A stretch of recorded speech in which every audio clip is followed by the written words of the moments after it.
Hello, ನಮಸ್ಕಾರ ಎಲ್ರಿಗೂ. Online gaming platforms, ಆನ್ಲೈನ್ನಲ್ಲಿ ಜೂಜಾಡುವಂತಹ ತುಂಬಾ ಪ್ಲಾಟ್ಫಾರ್ಮ್ಗಳು ನಮ್ಮ ದೇಶದಲ್ಲಿ ಈ ಅಣಬೆ ಉಕ್ತವಾದ ಮಳೆಗಾಲದಲ್ಲಿ ಆ ಥರ ಸುಮಾರು ಕೆಲವು ವರ್ಷದಿಂದನೂ ತುಂಬಾ ಜಾಸ್ತಿ ಆಗ್ಬಿಟ್ಟಿತ್ತು. ಇದರಲ್ಲಿ ದುಡ್ಡು ಹಾಕಿ ಉದ್ಧಾರ ಆದವ್ರಕ್ಕಿಂತನೂ ಮನೆ ಹಾಳು ಮಾಡ್ಕೊಂಡವ್ರೆ ತುಂಬಾ ಜನ ಜಾಸ್ತಿ. ಇಷ್ಟು ಮನೆ ಹಾಳಾಗ್ತಿದ್ರು, ಇಷ್ಟು ಜನರು ಸಾವು ನೋವಿಗೆ ಕಾರಣ ಆಗ್ತಿದ್ರು ಈ ಒಂದು ಆನ್ಲೈನ್ ಗ್ಯಾಂಬ್ಲಿಂಗ್ ವಿರುದ್ಧ ಯಾವುದೇ ರೀತಿಯಾದಂತಹ ಕ್ರಮನ ನಮ್ಮ ಸರ್ಕಾರಗಳು ಕೈಗೊಂಡಿರ್ಲಿಲ್ಲ. ಆದ್ರೆ ಖುಷಿಯಾದಂತ ವಿಚಾರ ಏನಂದ್ರೆ, ಮೊನ್ನೆ ದಿವಸ ನಮ್ಮ ಕೇಂದ್ರ ಸರ್ಕಾರದವರು ಈ ಎಲ್ಲಾ ತರದ ಗ್ಯಾಂಬ್ಲಿಂಗ್ ಆಕ್ಟಿವಿಟೀಸ್ ನ ಸ್ಟಾಪ್ ಮಾಡೋದಕ್ಕೆ ಒಂದು ಹೊಸ ಕಾನೂನು ತಂದಿದ್ದಾರೆ. ಹೌದು, ನೀವು ಕೇಳಿದ್ ನಿಜ. ನಿಮ್ಮಲ್ಲಿ ತುಂಬಾ ಜನ ಆನ್ಲೈನ್ ಅಲ್ಲಿ ರಮ್ಮಿ ಆಡೋರು ಇರ್ಬೋದು, ಅಥವಾ ಈ ಪೋಕರ್ ಬಾಜಿ, Dream11 ಈ ತರ ತುಂಬಾ ಆನ್ಲೈನ್ ಗೇಮಿಂಗ್ ಪ್ಲಾಟ್ಫಾರ್ಮ್ಗಳಿದ್ದಾವೆ. ದುಡ್ಡು ಕಟ್ಟಿ ಆಡುವಂತ ಪ್ಲಾಟ್ಫಾರ್ಮ್ಗಳು ಇವೆಲ್ಲದಕ್ಕೂ ಕೂಡ ಇನ್ಮೇಲೆ ಬ್ರೇಕ್ ಬೀಳುತ್ತೆ. ಈ ತರ ಆಪ್ಗಳು ಮುಂದೆ ಇರುತ್ತಾ ಅಥವಾ ಇರಲ್ವಾ? ನಾವು ಆಡ್ತಿರೋರ್ಗೆ ಏನಾದ್ರು ತೊಂದರೆ ಆಗುತ್ತಾ? ಸಡನ್ ಆಗಿ ಈ ತರದೊಂದು ಡಿಸಿಷನ್ ತಗೊಂಡು ಯಾಕೆ ಕಾನೂನು ತಗೊಂಡ್ಬಂದಿದ್ದಾರೆ ಅಂತ ನಿಮ್ಗೆಲ್ಲ ತುಂಬಾ ಕ್ವಶನ್ ತಲೆಯಲ್ಲಿ ಇರ್ಬೋದು. ಇದ್ರ ಬಗ್ಗೆ ಕಂಪ್ಲೀಟ್ ಆಗಿ ಇನ್ಫಾರ್ಮೇಶನ್ ಕೊಡ್ತೀನಿ. ಅದಕ್ಕೂ ಮುಂಚೆ ಯಾರಾದ್ರೂ ನನ್ನ ಚಾನಲ್ ನ ನೋಡ್ತಾ ಇದ್ರೆ ದಯವಿಟ್ಟು ಸಬ್ಸ್ಕ್ರೈಬ್ ಮಾಡ್ಕೊಳ್ಳಿ. ನೋಡಿ, ಕೇಂದ್ರ ಸರ್ಕಾರದವರು online gaming and promotional and regulational bill ಅಂತ ಒಂದು ಹೊಸ ಬಿಲ್ ಮಂಡನೆ ಮಾಡಿದ್ದಾರೆ. ಅದು ನಮ್ಮ ಪಾರ್ಲಿಮೆಂಟ್ ನಲ್ಲಿ ಪಾಸ್ ಕೂಡ ಆಗಿದೆ. ನೆಕ್ಸ್ಟ್ ಅದು ರಾಜ್ಯಸಭೆಗೆ ಹೋಗುತ್ತೆ, ಅಲ್ಲೂ ಕೂಡ 99% ಪಾಸ್ ಆಗೇ ಆಗುತ್ತೆ. ಏನಿದು ಅಂತ ನೋಡೋದಾದ್ರೆ, ನಮ್ಮ ದೇಶದಲ್ಲಿ ಯಾವ್ದಾವ್ದೆಲ್ಲ ದುಡ್ಡು ಕಟ್ಬಿಟ್ಟು ಗೇಮ್ ಆಡ್ತಾರೆ ನೋಡಿ, ಆ ತರದ ಎಲ್ಲಾ ಗೇಮಿಂಗ್ ಪ್ಲಾಟ್ಫಾರ್ಮ್ಗಳು ಇನ್ಮೇಲಿಂದ ಭಾರತ ದೇಶದಲ್ಲಿ ಬ್ಯಾನ್ ಆಗುತ್ತೆ. ಯಾಕೆ ಸಡನ್ ಆಗಿ ಈ ತರದೊಂದು ಡಿಸಿಷನ್ ಅಂದ್ರೆ, ನಿಮ್ಮಲ್ಲಿ ಸುಮಾರು ಜನ ರಮ್ಮಿ ಆಡೋರು ಇರ್ಬೋದು, ಅಥವಾ ಪೋಕರ್ ಬಾಜಿ, ಈ MPL, Dream11, My11 ಸರ್ಕಲ್ ಇವೆಲ್ಲ ಮನೆ ಹಾಳು ಮಾಡುವಂತ ಆಪ್ಗಳಿವು. ಈ ತರದ್ದು ನೀವು ಕೆಲವರು ಆಡ್ತಿರ್ತೀರ.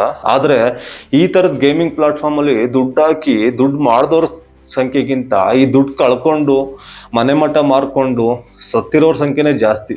ನೀವು ಸುಮಾರು ಜನ ಟಿವಿನಲ್ಲಿ ನೋಡ್ತಾನೆ ಇರ್ತೀರಾ, ಅಷ್ಟು ಲಕ್ಷ ಸಾಲ ಮಾಡಿದ್ನಂತೆ, ಇಷ್ಟು ಲಕ್ಷ ಸಾಲ ಮಾಡಿದ್ನಂತೆ, ಸಾಲಕ್ಕೆ ತೀರ್ಸಕ್ಕಾಗ್ದೇ ಸಾಲ ಕೊಟ್ಟವ್ರ ಕಾಟ ತಡಿಲಾರ್ದೇನೆ ನೇಣಾಕೊಂಡು ಸತ್ನಂತೆ, ಅಥವಾ ಸಾಲ ಕೊಟ್ಟವ್ರ ಕಾಟ ತಡಿಲಾರ್ದನೆ ಮನೆಯವ್ರ ಎದುರುಗಡೆ ಜಗಳ ತೆಗೆದು ಅವ್ರ ಅಪ್ಪ ಅಮ್ಮಂಗೆ ಹೊಡೋದ್ನಂತೆ. ಈ ತರದ ನ್ಯೂಸ್ ನೀವು ಡೈಲಿ ನೋಡ್ತಾನೆ ಇರ್ತೀರಾ. ಇದಕ್ಕೆಲ್ಲ ಕಾರಣ ಈ ತರದ ಹಾಳಾದ ಗೇಮಿಂಗ್ ಪ್ಲಾಟ್ಫಾರ್ಮ್ಸ್ಗಳೇ.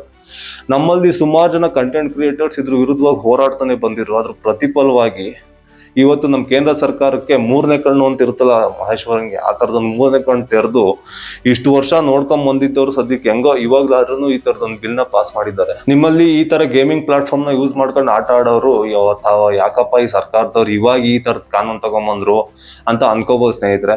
ಆದ್ರೆ ಇದ್ರಿಂದ ಎಷ್ಟು ದೊಡ್ಡ ತೊಂದರೆ ಆಗ್ತಿತ್ತು ಅಂದ್ರೆ ನಮ್ಮ ದೇಶದಲ್ಲಿ ನೀವು ಅಂದಾಜು ಕೂಡ ಮಾಡ್ಲಿಕ್ಕಾಗಲ್ಲ. ಎಷ್ಟು ಲಕ್ಷಾಂತರ ಜನ ಯುವಕರು ಕೆಲಸ ಕಾರ್ಯ ಬಿಟ್ಟು ಈ ತರದೊಂದು ಗ್ಯಾಂಬ್ಲಿಂಗ್ ಆಪ್ ಅಲ್ಲಿ ಆಟ ಆಡಕ್ ಹೋಗ್ತಿದ್ರು. ಇವ್ರು ಗ್ಯಾಂಬ್ಲಿಂಗ್ ಆಪ್ ಅವ್ರಿಗೆ ಪ್ರಮೋಷನ್ ಹೇಗೆ ಮಾಡ್ತಿದ್ರು ಅಂದ್ರೆ, 50 ರೂಪಾಯಿ ಕಟ್ಟಿ 5 ಕೋಟಿ ಗೆಲ್ಲಿ. ಅದು ಇವ್ರು ಪ್ರಮೋಷನ್ ಮಾಡಿಸ್ತಿದ್ ಯಾರ ಕೈಲಿಂದ?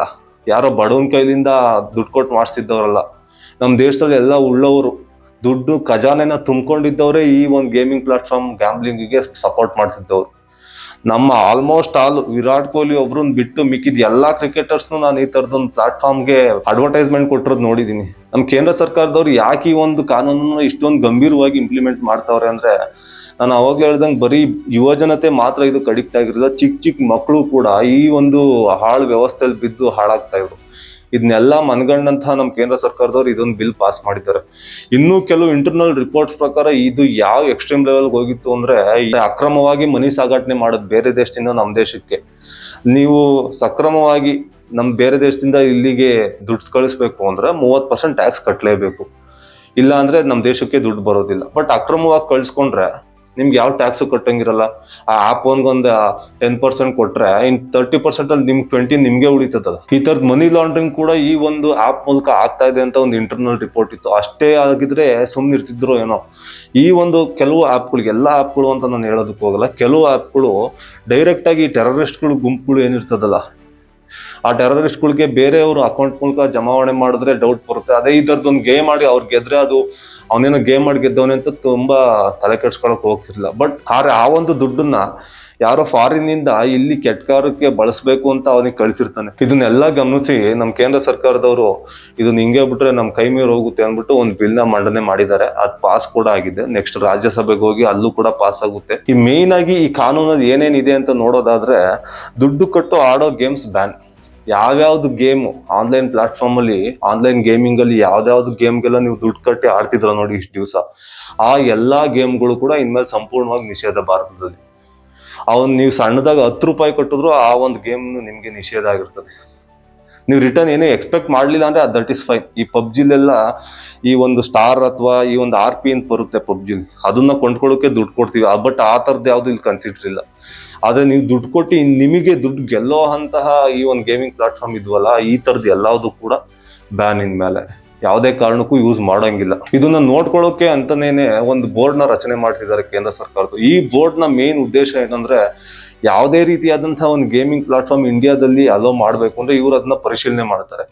ಇದು ನ್ಯಾಯವಾಗಿ ಜಸ್ಟ್ ಎಂಟರ್ಟೈನ್ಮೆಂಟ್ ಪರ್ಪಸ್ ಅಷ್ಟೇನೆ ಗೇಮಿಂಗ್ ಇದೆಯಾ, ಅಥವಾ ಈ ತರದೊಂದು ಗ್ಯಾಂಬ್ಲಿಂಗ್ ಉದ್ದೇಶ ಏನಾದ್ರು ಇದೆಯಾ ಇದ್ರಿಂದೆ ಅಂತ ಸಂಪೂರ್ಣವಾಗಿ ಚೆಕ್ ಮಾಡಿ ಎಲ್ಲ ಕರೆಕ್ಟ್ ಆಗಿದ್ರೆ ಅವ್ರದ್ದು ಒಂದು ಅಪ್ರೂವಲ್ ತಗೊಂಡೆ ನಮ್ಮ ದೇಶದಲ್ಲಿ ಇನ್ ಮುಂದೆ ಗೇಮಿಂಗ್ ಪ್ಲಾಟ್ಫಾರ್ಮ್ ನ ಓಪನ್ ಮಾಡ್ಬೇಕು. ಇದನ್ನ ಇಲ್ಲೀಗಲ್ ಆಗಿ ಶುರು ಮಾಡಿ ಯಾರಿಗೂ ಗೊತ್ತಾಗ್ದಂಗೆ ನಡೆಸಿ ಸಿಕ್ಕಿದ್ರೆ ಇವ್ರಿಗೆಲ್ಲ ಏನ್ ಶಿಕ್ಷೆ ಅಂತ ನೀವು ಕೇಳೋದಾದ್ರೆ, ಇದಕ್ಕೂ ಕೂಡ ಅದೊಂದು ದೊಡ್ಡ ಶಿಕ್ಷೆನೆ ತಗೊಂಡ್ಬಂದಿದ್ದಾರೆ. ಖುಷಿ ಆಗುತ್ತೆ ಕೇಳೋಕೆನೆ. ಯಾರ್ಯಾರೆಲ್ಲ ಈಗ ಇಲ್ಲಿಗಲ್ ಆಗಿ ಗೇಮಿಂಗ್ ಪ್ಲಾಟ್ಫಾರ್ಮ್ ನ ಇಂಡಿಯಾದಲ್ಲಿ ತಗೊಂಡ್ಬರ್ತಾರೋ, ಅದೇನೋ ಸರ್ಕಾರದ ಕಣ್ಣಿಗೆ ಬಿದ್ದು ಯಾರು ಕಂಪ್ಲೇಂಟ್ ಕೊಟ್ರೆ ಅವ್ರಿಗೆ ಮಿನಿಮಮ್ 3 ವರ್ಷ ಶಿಕ್ಷೆ, ಸುಮಾರು 1.5 ಕೋಟಿಗಿಂತ ಹೆಚ್ಚು ದಂಡನ ಅವ್ರಿಗೆ ವಿಧಿಸ್ತಾರೆ. ನಮ್ಮ ದೇಶದಲ್ಲಿ ಇನ್ನೊಂದು ದೊಡ್ಡ ವಿಪರ್ಯಾಸ ಏನಂದ್ರೆ, ಈ ತಿನ್ನಕ್ ಗತಿ ಇಲ್ದಲೇ ಇರೋರು ಸಹ ಬೇರೆಯವ್ರಿಗೆ ಮೋಸ ಮಾಡಬಾರ್ದು, ನಾವು ಒಳ್ಳೆ ರೀತಿಯಲ್ಲಿ ಬದುಕಬೇಕು, ಒಳ್ಳೆ ದಾರಿಲಿ ಸಾಗ್ಬೇಕು ಅಂತ ಒಂದ್ ತಲೆಯಲ್ಲಿ ಇತ್ಕೊಂಡು ಜೀವನ ಮಾಡೋರು ಇರ್ತಾರೆ. ನೀವು ನೋಡಿರ್ತೀರ ನಿಮ್ಮ ಅಕ್ಕಪಕ್ಕ ಬಡವರು ಮಧ್ಯಮ ವರ್ಗದವರು ಇನ್ನೊಬ್ರಿಗೆ ಮೋಸ ಮಾಡಬಾರ್ದು ಅಂತ ಜೀವನ ನಡೆಸ್ತಾ ಇರ್ತಾರೆ. ಆದ್ರೆ ನಮ್ಮ ದೇಶದಲ್ಲಿ ಕೋಟಿ ಕೋಟಿ ಇರುವಂತ ಸೆಲೆಬ್ರಿಟೀಸ್ ಅವ್ರಿಗೆ ಎಲ್ಲಿ ಕೈ ಹಾಕಿದ್ರು ದುಡ್ಡು ಸಿಗ್ತಾ ಇರ್ತದೆ. ಹೊಟ್ಟೆಗೆ ಬಟ್ಟೆಗೆ ಚಿಂತೆ ಇಲ್ದಂಗೆ ಜೀವನ ನಡೆಸ್ತಿರ್ತಾರೆ. ಆದ್ರೆ ಇಂಥ ಕಿತ್ತೋದ್ ನನ್ನ ಮಕ್ಕಳು ಈ ತರದೊಂದು ಗೇಮಿಂಗ್ ಪ್ಲಾಟ್ಫಾರ್ಮ್ಗಳನ್ನೆಲ್ಲ ಪ್ರಮೋಟ್ ಮಾಡ್ತಾ ಇದ್ರು. ಆದ್ರೆ ಈ ಒಂದು ಕಾನೂನು ಬಂದ್ಮೇಲೆ ಇವ್ರಿಗೂ ಗ್ರಾಚಾರ ಇದೆ. ಯಾರ್ಯಾರೆಲ್ಲ ಈ ತರದೊಂದು ಇಲ್ಲಿಗಲ್ ಗೇಮಿಂಗ್ ಪ್ಲಾಟ್ಫಾರ್ಮ್ಗಳನ್ನ ಪ್ರಮೋಟ್ ಮಾಡ್ತಾರೋ 3 ವರ್ಷ ಜೈಲು, 1.5 ಕೋಟಿ ರೂಪಾಯಿ ದಂಡ ಕಟ್ಟಿಸ್ತಾರೆ. ಏನ್ ಕಂಪ್ನಿಗೆ ವಿಧಿಸ್ತಾರಲ್ಲ ಸೇಮ್ ಶಿಕ್ಷೆ ಇವ್ರಿಗೂ ಆಗುತ್ತೆ. ಇನ್ಮೇಲಾದ್ರೂ ಈ ಸೆಲೆಬ್ರಿಟೀಸ್ಗಳು ಈ ತರದೊಂದು ಗೇಮಿಂಗ್ ಪ್ಲಾಟ್ಫಾರ್ಮ್ ನ ಪ್ರಮೋಟ್ ಮಾಡೋದ್ ನಿಲ್ಲಿಸ್ತಾರೋ ಇಲ್ವೋ. ಅಲ್ಲ ದುಡ್ಕೊಂಡ್ ತಿಂದ್ರಯ್ಯ, ನಿಮ್ಗೆ ಏನ್ರಯ್ಯ ಬಂದೈತೆ? ದೇವ್ರು ಎಲ್ಲಾ ರೀತಿ ಆಪರ್ಚುನಿಟೀಸ್ ಕೊಟ್ಟವನಲ್ಲ, ಆದ್ರೂ ಕೂಡ ಬೇರೆಯವ್ರ ಮನೆ ಹಾಳು ಮಾಡೋದಕ್ಕೆ ಯಾಕೆ ಪ್ರಮೋಟ್ ಮಾಡಿ ಸಾಯ್ತೀರಾ?